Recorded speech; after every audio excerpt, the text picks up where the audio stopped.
ನಮಸ್ಕಾರ ವೀಕ್ಷಕರೇ.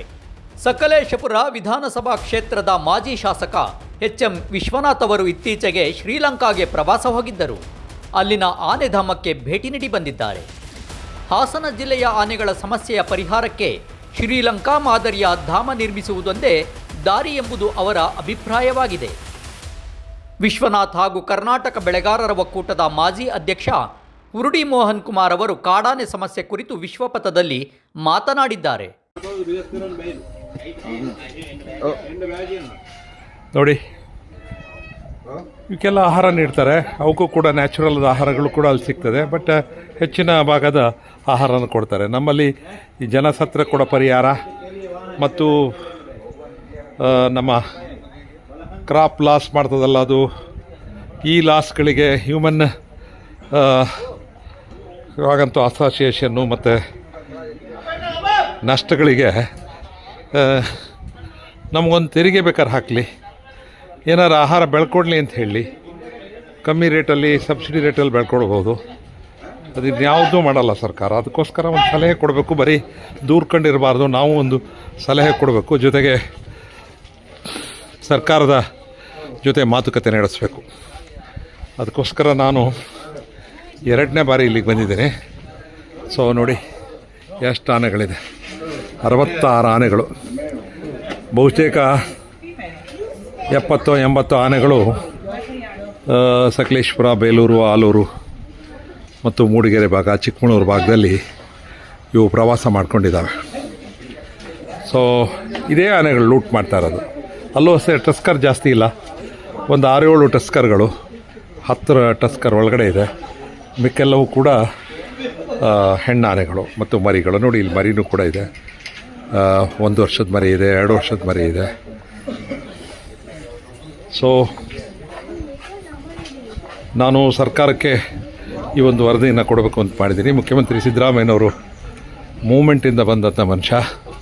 ಹಾಗೆಯೇ ಈಶ್ವರ್ ಖಂಡ್ರೆನೂ ಕೂಡ ಫ್ಲೆಕ್ಸಿಬಲ್ ಆದಂಥ ಮನುಷ್ಯ, ಹೇಳಿದರೆ ಕೇಳುವಂಥದ್ದು. ಅವರು ಅರಣ್ಯದ ಭಾಗದಲ್ಲಿ ಬರದಲ್ಲೇ ಇರ್ಬೋದು, ಆದರೆ ಅರಣ್ಯದ ಬಗ್ಗೆ ಆಲಿಸುವಂಥ ಶಕ್ತಿ ಮತ್ತು ಬಂದು ನೋಡುವಂಥದ್ದು ನೋಡಿದ್ದಾರೆ.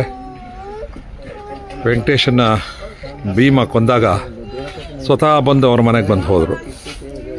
ಸೊ ಆ ಕಾರಣಕ್ಕೆ ಇವತ್ತು ನಾನೇನು ಇಲ್ಲಿ ರೆಕಾರ್ಡ್ ಮಾಡಿದ್ದೀನಿ ಅದನ್ನೆಲ್ಲವೂ ಕೂಡ ವರದಿ ರೂಪದಲ್ಲಿ ಕರ್ನಾಟಕ ಸರ್ಕಾರಕ್ಕೆ ಥ್ರೂ ನನ್ನ ಪಾರ್ಲಿಮೆಂಟ್ ಸದಸ್ಯರು ಮತ್ತು ಶಾಸನಸಭಾ ಸದಸ್ಯರುಗಳು, ವಿಧಾನ ಪರಿಷತ್ ಸದಸ್ಯರುಗಳು ಮತ್ತು ಹೋರಾಟಗಾರರನ್ನ ಕರ್ಕೊಂಡು ತೋರಿಸ್ಬೇಕು ಅಂತ ಮಾಡಿದ್ದೀನಿ. ನೋಡಿ, ಇದೆಲ್ಲ ಎಲಿಫೆಂಟ್ ನೋಡೋದಕ್ಕೆ ಇಟ್ಕೊಂಡಿರ್ತಕ್ಕಂಥ ಜಾಗಗಳು. ಸಾವಿರಾರು ಜನ ಬರ್ತಾರೆ ರೀ. ಒಂದು ಜನಕ್ಕೆ ಶ್ರೀಲಂಕಾ ಬೆಲೆ 1300 ರೂಪಾಯಿ ದುಡ್ಡು ತೊಗೊಳ್ತಾರೆ.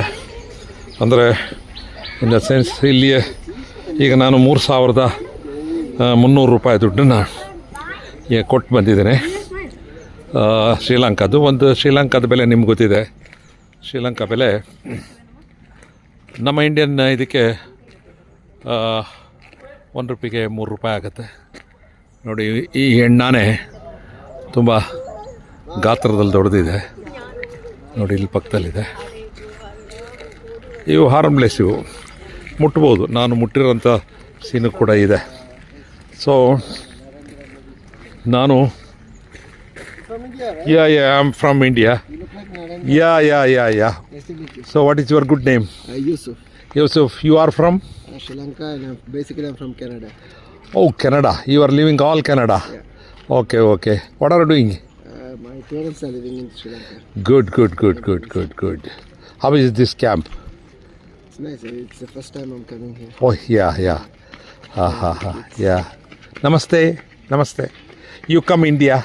Beautiful country. India. You come. You're from which part of India? So I'm south. South. You know Karnataka, Tamil Nadu, Chennai, then Karnataka. Yeah. You from you Malayali or Telugu? No. I'm Kannadiga. Karnataka. Kannadiga. Nice to meet you. Thank you. You please come. Long time in Sri Lanka? No, I'm already 4-5 days. So tomorrow I will leave Sri Lanka. We are leaving tomorrow night. Oh, okay. Thank you very much.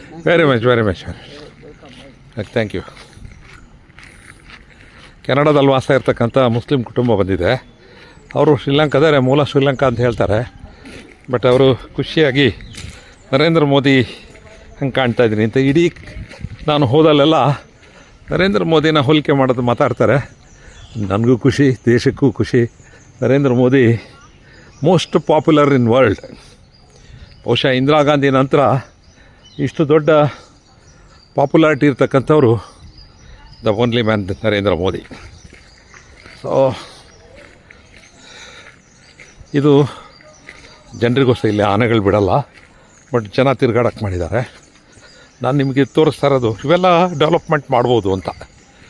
So ಒಂದು ದಿನ ನಾನು average ಕೇಳಿದೆ.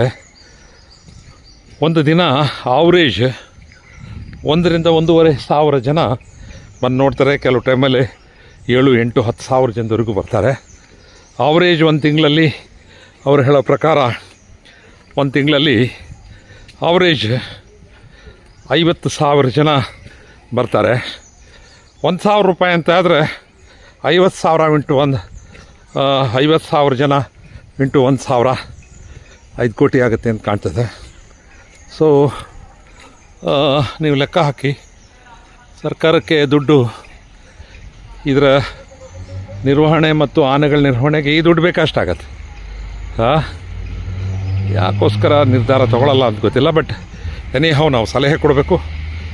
ನನ್ನ ಭಾಗದ ಚಳವಳಿಗಾರರು, ಹೋರಾಟಗಾರರು, ಸಂಘ ಸಂಸ್ಥೆಯವ್ರನ್ನ ಕರ್ಕೊಂಡು, ಜನಪ್ರತಿನಿಧಿಗಳು ಕರ್ಕೊಂಡು ಸರ್ಕಾರದ ಜೊತೆ ಮಾತಾಡಿ ಇನ್ನೊಂದು ನಿಯೋಗ ತೊಗೊಂಬರ್ಬೇಕು. ಇಂಥವು 4 to 5 ಕ್ಯಾಂಪ್ಗಳಿದೆ ಅಂತ ಹೇಳ್ತಾರೆ. ಸೊ 5 ಕ್ಯಾಂಪ್ಗಳನ್ನು ಭೇಟಿ ಮಾಡಬೇಕು. ಈ ಸರಿ ಆಗಲ್ಲ ನಿನಗೆ, ಶಾರ್ಟ್ಲಿ ಮತ್ತೆ ವಾಪಸ್ ಬರುವಂಥ ಕೆಲಸ ಮಾಡ್ತೀನಿ ನಾನು. ನೋಡಿ, ಇಲ್ಲಿ ತ್ರಿಭಾಷಾ ಸೂತ್ರ ಇದೆ. ಒಂದು ಸಿಮ್ಮಳಿ ಭಾಷೆ, ಇನ್ನೊಂದು ತಮಿಳ್, ಇನ್ನೊಂದು ಕನ್ನಡ. ಇದು 16 ಫೆಬ್ರವರಿ 1975 ಈ ಎಲಿಫೆಂಟ್ ಕ್ಯಾಂಪು ಉದ್ಘಾಟನೆ ಆಗುತ್ತೆ. ಬಹುಶಃ ಇವರು ಯಾರು ಅಂತ ಗೊತ್ತಿಲ್ಲ. ಮಿನಿಸ್ಟ್ರಿ PPG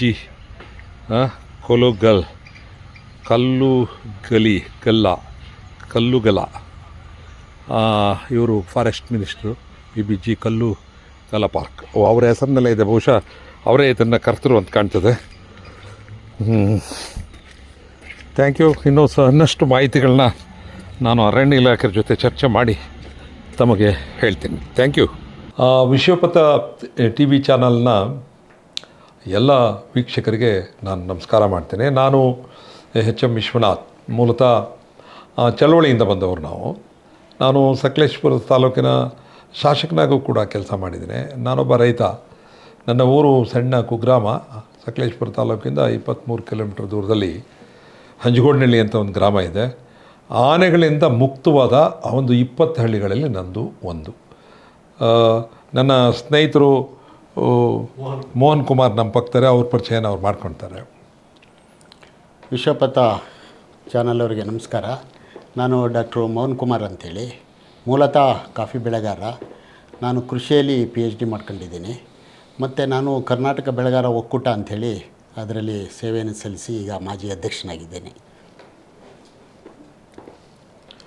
ವಿಶ್ವನಾಥ್ ಅವರೇ, ತಾವು ಇತ್ತೀಚೆಗೆ ಶ್ರೀಲಂಕಾಗೆ ಪ್ರವಾಸ ಹೋಗಿದ್ರಂತೆ. ಅದರಲ್ಲಿ ಮುಖ್ಯವಾಗಿ ಅಲ್ಲಿ ಆನೆಧಾಮ ಸ್ಥಳಕ್ಕೆ ತಾವು ಹೋಗಿದ್ದು ಕೇಳಿಬಂತು. ಆನೆಧಾಮಕ್ಕೆ ತಾವು ಹೋಗಿ ಅಲ್ಲಿ ಏನು ವಿಚಾರಗಳನ್ನು ತಿಳ್ಕೊಂಡಿದ್ದೀರಿ, ಅದು ತಮಗೆ ಗೊತ್ತಿದೆ. ಈಗ ನಮ್ಮ ಕರ್ನಾಟಕ ರಾಜ್ಯದಲ್ಲಿ ಆನೆ ಹಾವಳಿ ತೀವ್ರತೆ ಇದೆ. ಅದರಿಂದ ಏನಾರ ಪರಿಹಾರ ಕಂಡ್ಕೋಬೋದಾ? ಅದ್ರ ಬಗ್ಗೆ ತಾವು ಒಂದು ವಿಶ್ಲೇಷಣೆ ಮಾಡಿಕೊಟ್ರೆ ಒಳ್ಳೆಯದು. ಇಲ್ಲ, ನೀವು ಪ್ರಸ್ತಾಪ ಮಾಡಿರ್ತಕ್ಕಂಥ ವಿಚಾರ ಇವತ್ತಿನ ಸ್ಥಿತಿ ಒಳಗಡೆ ತುಂಬ ಗಂಭೀರವಾದ್ದು. ನಾನು ಇತ್ತೀಚೆಗೆ ಈ ಕಳೆದ ಒಂದು ವಾರದಿಂದ ಹಾಸನ ಜಿಲ್ಲೆ ಒಳಗಡೆ ಆನೆಯ ಅಬ್ಬರ ಜಾಸ್ತಿ ಇದೆ. ಅದು ಭೀಮಾ, ಬೇಕೋ ಬೇಡವೋ, ಭೀಮಾ ಈ ಜಿಲ್ಲೆಯಲ್ಲಿ ತುಂಬ ಪಾಪ್ಯುಲರ್ ಆದಂಥ ಒಂದು ಆನೆ. ಅದು ಸ್ವಲ್ಪ ಸಾಧು ಸ್ವಭಾವದ್ದು. ಅದು ವೆಂಕಟೇಶ್ ಅಂತಕ್ಕಂಥ ಒಬ್ಬ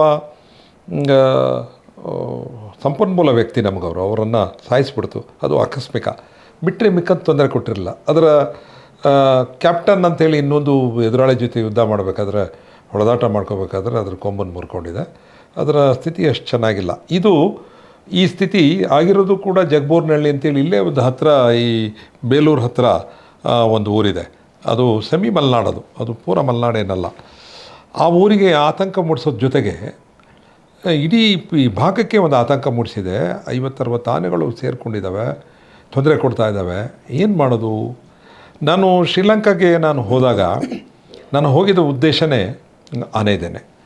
ಕಾರಣ ನನಗೆ 2006ರಲ್ಲಿ ನಾನು ಶ್ರೀಲಂಕಾ ಮಾದರಿಯ ಒಂದು ಕಾರ್ಯಕ್ರಮ ಆಗಬೇಕು ಅಂತ ಹೇಳಿ ನಾನು ಆಗಿನ ಮುಖ್ಯಮಂತ್ರಿ ಕುಮಾರಸ್ವಾಮಿ ಅವರಿಗೆ ನಾನು ಮಾತಾಡಿದ್ದೆ. ನಿಮ್ಗೆ ಗೊತ್ತಿದೆ, ನಾನು ಆನೆ ಸಮಸ್ಯೆ ಬಗ್ಗೆ ಶಾಸನಸಭೆಯಲ್ಲಿ ಮಾತಾಡಿ ಸತ್ಯಾಗ್ರಹ ಮಾಡಿ ಕೊನೆಗೆ PCCF ಆಫೀಸಲ್ಲೂ ಕೂಡ ಒಂದು ರಾತ್ರಿ ಎಲ್ಲ ನಾವು ಹೋರಾಟ ಮಾಡಿದ್ವಿ. ಇದರ ಪರಿಣಾಮ ಏನಂದರೆ, ನಾವು ಬರೀ ಸಮಸ್ಯೆನೇ ಹೇಳೋದು, ಪರಿಹಾರ ಹೇಳೋಂಗಿಲ್ಲ. ಸಮಸ್ಯೆ ಎಲ್ಲರೂ ಹೇಳ್ತಾರೆ, ಅದರ ಪರಿಹಾರನೂ ಸೂಚಿಸ್ಬೇಕಲ್ಲ, ಅದು ನಮ್ಮ ಆದ್ಯ ಕರ್ತವ್ಯ.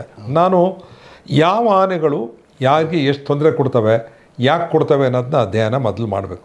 ಬಹುಶಃ ಸರ್ಕಾರದ ಕಡೆಯಿಂದ ವೈಫಲ್ಯ ಅನ್ನೋದು ನಾನು ಹೇಳೋದು, ಅಧಿಕಾರಿಗಳ ವೈಫಲ್ಯ ಇದೇನೆ. ನೋಡಿ, 6000 ಆನೆ ಇದೆ ಕರ್ನಾಟಕದಲ್ಲಿ. 6000 ಆನೆಯಲ್ಲಿ ಹಾಸನ ಜಿಲ್ಲೆಯಲ್ಲಿ ಒಂದು 80, ಇನ್ನು ಕೊಡಗು ಮತ್ತು ಸುತ್ತಮುತ್ತ ಎಲ್ಲ ಸೇರಿ ಒಂದು 200-250 ಆನೆಗಳು ಈ ಹೆಬಿಚುವಲ್ ಅಫೆಂಡರ್ಸ್ ಅಂತಾರಲ್ಲ, ಪದೇ ಪದೇ ತಪ್ಪು ಮಾಡ್ತಕ್ಕಂಥ ಆನೆಗಳು. ಅವು ಹಾಗಲ್ಲ, ಆ ಶಬ್ದನೂ ಸರಿಯಲ್ಲ. ಇನ್ನೊಂದು ಶಬ್ದ ಏನಂದರೆ, ಕಾಡಾನೆ 5750 ಆನೆಗಳು ಕಾಡಲ್ಲಿದೆ. ಕಾಡಿನ ಆಹಾರ ತಿಂದ್ಕೊಂಡು ಬದುಕ್ತಾ ಇದ್ದಾವೆ, ಯಾರಿಗೂ ತೊಂದರೆ ಕೊಡ್ತಾ ಇಲ್ಲ ಅವು. ಆದರೆ ಕೇವಲ 250 ಆನೆಗಳು ರೈತರಿಗೆ ಮತ್ತು ಅವರ ಪ್ರಾಣಹಾನಿ ಮಾಡ್ತವೆ, ಮಾನವ ಪ್ರಾಣಹಾನಿ ಮಾಡ್ತವೆ, ಈ ಥರ ಸಮಸ್ಯೆಗಳನ್ನ ಸೃಷ್ಟಿ ಮಾಡಿದೆ. ಸೊ ನೀವು ಇವತ್ತು ಆನೆಗಳ ಆಹಾರ ಪದ್ಧತಿನೂ ಕೂಡ ಬದಲಾವಣೆ ಆಗೋಗ್ಬಿಟ್ಟಿದೆ. ಈ ಆನೆಗಳು ಏನಾಗಿದೆ, ಈಗ ಎಲ್ಲ ಪ್ರೋಟೀನ್ ಅಂಶದ ಆಹಾರಗಳನ್ನು ತಿನ್ನುವಂಥ ಅಭ್ಯಾಸ ಮಾಡ್ಕೊಂಡ್ಬಿಟ್ಟಿದ್ದಾವೆ. ಅವಕ್ಕೆ ರಾಗಿ ಬೇಕು, ಜೋಳ ಬೇಕು, ಕಬ್ಬು ಬೇಕು, ಬಗನೆ ಬೇಕು, ಹಲಸು ಬೇಕು, ಮತ್ತು ಕಾಫಿಯ ಸುತ್ತಮುತ್ತ ಬೆಳೆದಿರ್ತಕ್ಕಂಥ ಅನೇಕ ಸಸ್ಯಗಳನ್ನು ತಿಂದು, ಭತ್ತನ ಧಾರಾಳವಾಗಿ ತಿಂದು, ರಾಗಿನ ತಿಂದು ಅವು ಎಲ್ಲ ಆನೆಗಳು, ವಿಶೇಷವಾಗಿ ನಿಮ್ಗೆ ಹೇಳಬೇಕು ಅಂದರೆ, ಈಗ 80 ಆನೆ ಇದಾವಂತಲ್ಲ, ಅದರಲ್ಲಿ 40 ಆನೆಗಳು ಇಲ್ಲೇ ಹುಟ್ಟಿದವು. ಅವು ಚಿಕ್ಕನ್ನಿಂದ ಆಹಾರನೇ ಇದು, ಅವು ಇದೇ ಆಹಾರ ತಿಂದಿರೋವು. ಬಗನೆ ತಿಂದಿದ್ದಾವೆ, ಮತ್ತು ಇವುಗಳನ್ನು ತಿಂದಿದ್ದಾವೇನು, ಅಡಿಕೆ ಮರನ ತಿಂದ್ಕೊಂಡಿದ್ದಾವೆ. ಸೊ ಹಾಗಾಗಿ ಅವು ಕಾಡಿಗೆ ಬಿಟ್ಟರು ಕೂಡ ಹೋಗಲ್ಲ, ಇದು ಪರಿಸ್ಥಿತಿ. ಕೆಲವರು ತಜ್ಞರು ಹೇಳ್ತಾರೆ, ಇವರನ್ನು ಬಿಟ್ಬಿಡಿ, ನಗರದ ನಮ್ಮ ಪ್ರಾಣಿ ಪ್ರಿಯರನ್ನ ಬಿಟ್ಬಿಡಿ, ಅವರಿಗೆ ನಾಲೆಡ್ಜು ತುಂಬ ಇದ್ದರೂ ಕೂಡ ಅವರಿಗೆ ಪ್ರಾಕ್ಟಿಕಲ್ ಎಕ್ಸ್ಪೀರಿಯನ್ಸ್ ಇಲ್ಲ. ಈ ನಮ್ಮ ಪಶ್ಚಿಮ ಘಟ್ಟದಲ್ಲಿರ್ತಕ್ಕಂಥ ಕೆಲವರು, ವಿಶೇಷವಾಗಿ ಮೊನ್ನೆ ವಿಕ್ರಮ್ ಅವರು ಆನೆ ಬಗ್ಗೆ ತುಂಬ ಚೆನ್ನಾಗಿ ಗೊತ್ತಿರೋರು, ಅವ್ರು ಮಾತಾಡ್ತಾ ಇದ್ದರು. ಆನೆಗಳ ಹ್ಯಾಬಿಟ್ಟು ಚೇಂಜ್ ಆಗಿ ಅವು ಸ್ಥಳೀಯ ನಮ್ಮ ಮಲೆನಾಡಿನ ಭಾಗದ ಆ ಆಹಾರಕ್ಕೆ ಒದಗಿರೋದ್ರಿಂದ ಅವು ಕಾಡಿಗೆ ಬಿಟ್ಟರು ಕೂಡ ಹೋಗಲ್ಲ. ಅದಕ್ಕೆ ಪರಿಹಾರನ ಕಂಡುಹಿಡಿಬೇಕು ಅಂತ ಆ ದೃಷ್ಟಿನಲ್ಲಿ ಇವತ್ತು ನಮಗೆ ಪರಿಹಾರನ ಶ್ರೀಲಂಕಾ ಮಾದರಿಯ ಪರಿಹಾರ ಅನ್ನೋದನ್ನ, ಅದಕ್ಕೆ ನಾನು ಶ್ರೀಲಂಕಾದ ಇದಕ್ಕೆ ಹೋಗಿದ್ದೀನಿ, ನೀವು ಹೋಗಿದ್ದೀರಿ. ಆ ಶ್ರೀಲಂಕಾದಲ್ಲಿ ಪಿನ್ನವೇಲ್ ಅಂತಕ್ಕಂಥ ಅವರು ಒಟ್ಟು 6 ಕ್ಯಾಂಪ್ಗಳನ್ನು ಮಾಡಿದ್ದಾರೆ. ಅದರಲ್ಲಿ ಪಿನ್ನವೇಲು ಅಂತಕ್ಕಂಥದ್ದು ಒಂದು ವಿಶೇಷವಾದ್ದು. ಅದು ಕ್ಯಾಂಡಿ ಪಕ್ಕದಲ್ಲಿದೆ, ಮೂಲತಃ ಕ್ಯಾಂಪ್. ಆ ಕ್ಯಾಂಪು ಅದಕ್ಕೆ ಪಿನ್ನವೇಲು ಎಲಿಫೆಂಟ್ ಆರ್ಫೆಂಜ್ ಅಂತ ಹೆಸರು ಹಾಕ್ಕೊಂಡಾರೆ. ಅದು ನ್ಯಾಷನಲ್ ಇದು ರಾಷ್ಟ್ರೀಯ ಉದ್ಯಾನವನ, ಅದು ಡಿಪಾರ್ಟ್ಮೆಂಟ್ ಆಫ್ ನ್ಯಾಷನಲ್ ಉದ್ಯಾನವನ ಅಂತ ಹಾಕ್ಕೊಂಡು ಮಾಡಿದ್ದಾರೆ. ಸೊ ಇದರಲ್ಲಿ ನೀವು ನೋಡ್ಬೋದು, ನಾನು ಅಲ್ಲಿ 26 ಹೆಕ್ಟೇರ್ ಅಂದರೆ ಹೆಚ್ಚು ಕಮ್ಮಿ ಒಂದು 60-70 ಎಕರೆ ಜಾಗ ತಗೊಂಡಿದ್ದಾರೆ. 1975 ಇಸ್ವಿಲಿ ಅದನ್ನ ಉದ್ಘಾಟನೆ ಮಾಡಿದ್ದಾರೆ. ಕಳುಗಾಲ್ ಅಂತಕ್ಕಂಥ ಒಬ್ಬ ಅರಣ್ಯ ಮಂತ್ರಿ, ಅವನು ಸ್ವತಃ ರೈತ, ಅವನು ಅನುಭವಿಸಿದ ಸಮಸ್ಯೆಗಳನ್ನು ಪರಿಹಾರ ಮಾಡೋದಕ್ಕೆ ಅವನು ಈ ಕ್ಯಾಂಪಸ್ ಮಾಡಿದ್ದಾನೆ. ಈ ಕ್ಯಾಂಪಸ್ ಒಳಗಡೆ ಒಂದು 70 ಎಕರೆ ಒಳಗಡೆ ಎಲ್ಲ ಬ್ಯಾರಿಕೇಡ್ಗಳು ಮಾಡಿದ್ದಾರೆ, ಮತ್ತು ಆನೆಗಳಿಗೆ ಟ್ರೈನಿಂಗ್ ಕೊಟ್ಟಿದ್ದಾರೆ.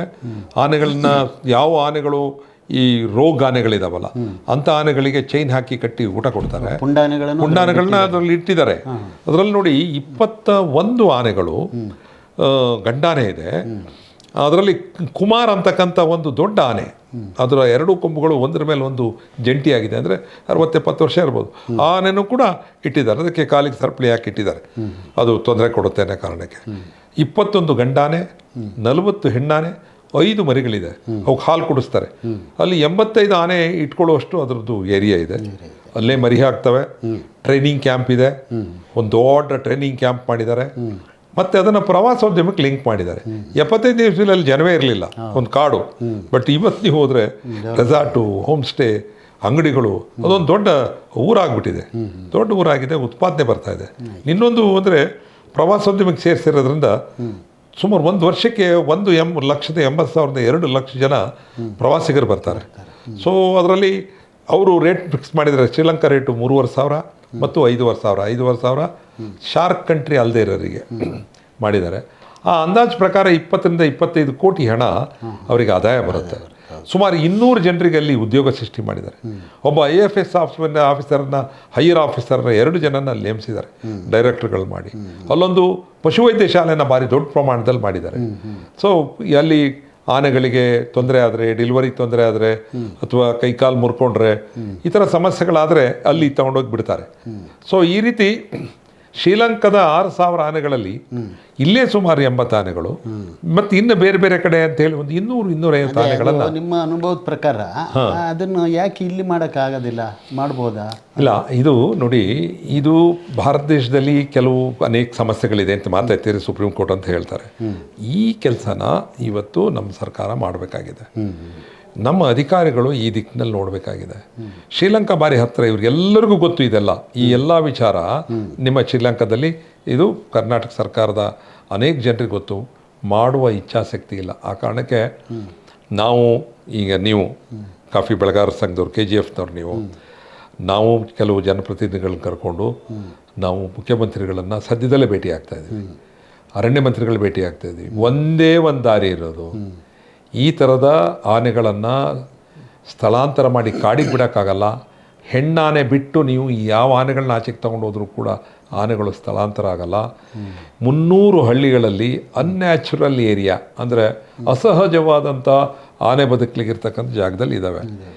ಇಲ್ಲಿ ಆಹಾರ ಪದ್ಧತಿ, ಇಲ್ಲಿ ಆಹಾರ ಚೆನ್ನಾಗಿ ಸಿಗುತ್ತೆ, ಮೈದಾನ ಇದೆ, ಮತ್ತು ಈ ಸೆಮಿ ಮಲೆನಾಡು ಆದ್ದರಿಂದ ಬಯಲುಸೀಮೆ ಬೆಳೆಗಳನ್ನು ಕೂಡ ಇಲ್ಲಿ ಬೆಳೀತಾರೆ.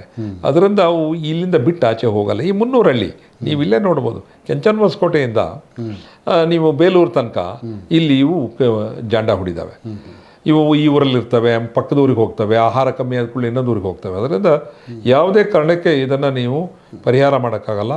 ಪರಿಹಾರ ಇರೋದು ಒಂದೇ, ಆನೆ ಧಾಮ, ಆನೆ ನಿರಾಶ್ರಿತರ ಶಿಬಿರ. ಇದನ್ನು ಒಂದು ಕಡೆ ಅಲ್ಲ ನೋಡಿ, ಕರ್ನಾಟಕ ರಾಜ್ಯದಲ್ಲಿ ಒಂದೇ ಕಡೆ ಈ ಸಮಸ್ಯೆ ಇಲ್ಲ. ಚಿಕ್ಕಮಗಳೂರು ಜಿಲ್ಲೆಯಲ್ಲಿದೆ, ಶಿವಮೊಗ್ಗ ಜಿಲ್ಲೆಯಲ್ಲಿದೆ, ಮತ್ತು ವೆಸ್ಟರ್ನ್ ಘಾಟಿನ ಪಕ್ಕದಲ್ಲಿ ಬರ್ತಕ್ಕಂಥ ಜಿಲ್ಲೆಗಳಲ್ಲೂ ಕೂಡ ಇದೆ. ಒಂದು 10 ಆಗಲಿ ಬಿಡ್ರಿ, ಆಯಾಯ ಭಾಗದಲ್ಲಿ 10-15 ಆಗಲಿ. ಸರ್ಕಾರಕ್ಕೆ ಈ ಪರಿಹಾರ, ಸತ್ತವರಿಗೆ 15-20 ಲಕ್ಷ, ಆಹಾರದಾನಿದ್ದು ಒತ್ತಡ, ಅಧಿಕಾರಿಗಳಿಗೆ ಒತ್ತಡ, ಜನರ ಮೈ ಮೇಲೆ ಬೀಳೋದು, ಇವೆಲ್ಲ ತಪ್ಪಿಸ್ಬೇಕು ಅಂದರೆ ಒಂದೇ ಮಾರ್ಗ ಇರೋದು, ಶ್ರೀಲಂಕಾ ಮಾದರಿಯ ಆನೆಧಾಮಗಳನ್ನು ಕರ್ನಾಟಕ ರಾಜ್ಯದಲ್ಲಿ ಸ್ಥಾಪನೆ ಮಾಡಿ, ಈ ಆನೆಗಳನ್ನು ಅಲ್ಲಿ ಸ್ಥಳಾಂತರಿಸಿ ಅವಕ್ಕೆ ಟ್ರೈನಿಂಗ್ ಮಾಡಿ, ಅವನ ಸ್ನಾನಕ್ಕೆ ಎಷ್ಟು ಚೆಂದ ಇದೆ ಅಂದರೆ ಇದರಲ್ಲಿ ನೀವು ನೋಡಬೇಕು. ಆನೆಗಳನ್ನು ನೀವು ನೋಡಿ, ಆನೆಗಳನ್ನು ಸ್ನಾನಕ್ಕೆ ಕರ್ಕೊಂಡು ಹೋಗ್ತಾರೆ, ಸ್ನಾನ ಮಾಡ್ತಾ ಇರ್ತಕ್ಕಂಥ ಇದನ್ನು ನೀವು ನೋಡ್ಬೋದು ನೀವಿಲ್ಲಿ. ಸೊ ಇನ್ನೊಂದು ನಿಮಗೆ ಹೇಳ್ತೇನೆ, ಪ್ರವಾಸಿಗರು ಬರ್ತಾರಲ್ಲ, ಪ್ರವಾಸಿಗರನ್ನ ನೋಡ್ರಿ, ಇಲ್ಲಿ ನೋಡಿ ನಿಮಗೆ ತೋರಿಸ್ತಾ ಇದ್ದೀನಿ. ಆನೆಗಳನ್ನು ಮೈ ಮೇಲೆ ಕೂತು ಮುಟ್ಟಿ ಮಾತಾಡಿಸ್ತಾರೆ, ಇದನ್ನು ನೀವು ನೋಡ್ಬೋದು, ಎಂಜಾಯ್ ಮಾಡಿ. ಮತ್ತು ಆನೆಗಳು ಮತ್ತು ಮನುಷ್ಯರ ಮಧ್ಯೆ ನೋಡ್ರಿ ಎಂಥ ಸಂಬಂಧಗಳನ್ನು ಮಾಡಿದ್ದಾರೆ, ಆಯಿತಾ. ಆಮೇಲೆ ನೀವು ಇನ್ನೂ ನೋಡ್ಬೋದು, ನೀವು ಆನೆಗಳಿಗೆ ಹಾಲನ್ನು ಕುಡಿಸ್ತಾರೆ. ಹಾಲು ಕುಡಿಸೋದು ಕೂಡ ನೀವು ನೋಡ್ಬೋದು. ಮರಿಗಳಿಗೆ ಹಾಲು ಕುಡಿಸ್ತಾರೆ. ಯಾವ 5 ವರ್ಷದ ಒಳಗಡೆ ಇದ್ದಾವೆ ಆ ಮರಿಗಳಿಗೆ ಹಾಲು ಕುಡಿಸೋಂಥ ಕೆಲಸ ಪೋಷಣೆ ಮಾಡ್ತಾರೆ. ಮತ್ತು ಅವುಗಳಿಗೆ ತೊಂದರೆ ಆದರೆ ಡಾಕ್ಟ್ರುಗಳು, ಅದಕ್ಕೋಸ್ಕರ ಒಂದು ವೈದ್ಯಕೀಯ ವ್ಯವಸ್ಥೆ ಇದೆ ಅಲ್ಲಿ, ಟ್ರೀಟ್ಮೆಂಟ್. ಅದಕ್ಕೋಸ್ಕರ ಯಾವಕ್ಕೆ ಆರೋಗ್ಯ ಸರಿ ಇಲ್ಲ ಅವನ್ನೆಲ್ಲ ತೊಗೊಂಡೋಗಿ ಒಂದು ಕಡೆಗೆ ಜಾಗ ಮಾಡಿದ್ದಾರೆ. ಅಲ್ಲೊಂದು 1/2 ಎಕರೆ 3/4 ಎಕರೆ ಜಾಗದಲ್ಲಿ ಅವನ್ನ ಬಿಡ್ತಾರೆ. ಅವಕ್ಕೆ ವಿಶೇಷವಾದ ಆಹಾರ ಕೊಡ್ತಾರೆ. ಒಟ್ಟಾರೆ ಅದೊಂದು ಮಾನವ ಮತ್ತು ಆನೆಯ, ಪ್ರಾಣಿಗಳ ಮಧ್ಯೆ ಒಂದು ಭಾವನಾತ್ಮಕ ಸಂಬಂಧಗಳೇ ಇದೆ. ಸೊ ಅವರಿದಾರಲ್ಲ, ಅಲ್ಲೇ 70-80 ಜನ ಇದ್ದಾರೆ, 120-210 ಜನ ಇದ್ದಾರೆ. ಆ ಜನಗಳು ಹೇಳ್ತಾ ಇದ್ರು, ನಮಗೆ ಆನೆ ಅಂದರೆ ನಮ್ಮ ಮನೆ, ಅವೇ ನಮ್ಮ ಬಂಧು ಬಳಗ ಅಂತ. ಅಲ್ಲ, ನಿಮ್ಮ ಈ ಯೋಜನೆ ಭಾರಿ ಚೆನ್ನಾಗಿದೆ.